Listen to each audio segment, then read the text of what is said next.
some things come together, but the things that really got splintered, the things like youth unemployment, the things like poverty for some groups of workers haven't really been fixed on a global scale. You know, here's the part you understand. The recession mentality is still kind of there. I'd love to hear from you that your companies don't care how many pencils you order and whether you fly business class and whether you have really lavish parties all the time. But I'm guessing that's not the case. I'm guessing post-2007, 2008, you have to account for your stationary orders, and that nickel and diming continues. And it continues on a global scale too. The lavishness is gone. HR is going to become a more important role within an organization. Now, it may be hard to make that case at first because people look at it and say, wow, here's a cost center.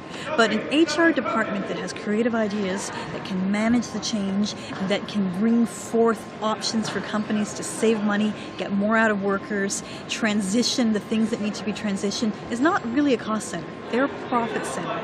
And I think that is the way things are going, and it will be the way things are going for a lot of people's organizations. This is a very challenging time. You may feel like you've been through a lot of challenges already, but there's a lot of challenges ahead. Because at this point, it is about having as much knowledge as you can and feeling that's giving you as much power as you can to control what's going on. So, calling this The Twist, and that's the title of a book I have coming out in the fall, because what's really happened is we've seen the world economy get twisted. And as much as for British Columbia or Canada, we may think, okay, we're kind of beyond that, unfortunately, a lot of what's happened is going to have an impact for a long time to come.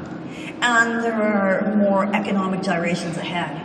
And as well, there is also changes coming in terms of demographics, which of course you know about. We've all talked about in this country for a couple of decades.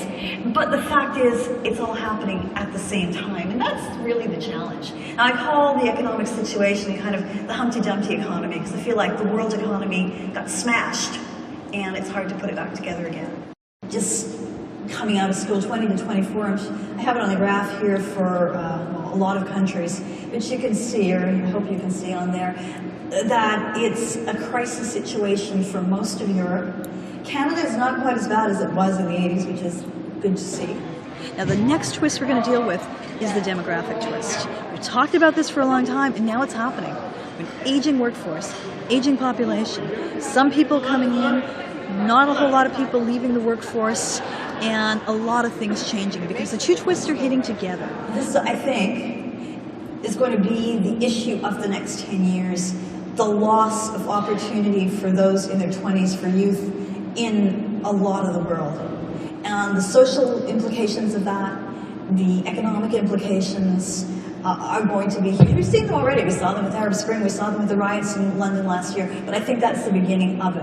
And that's what we are seeing internationally. It's part of the bigger picture right now. And will that impact you directly in British Columbia this year? Maybe not. But you'll see it in the news, and it will impact people's decisions of where to live, what to study, what to do for a very long time. And it's only going to get more complicated, not necessarily worse, but more complicated over the next 5 to 10 years. So that's what I talked about, that's what you have to deal with, and that's the challenge we all have.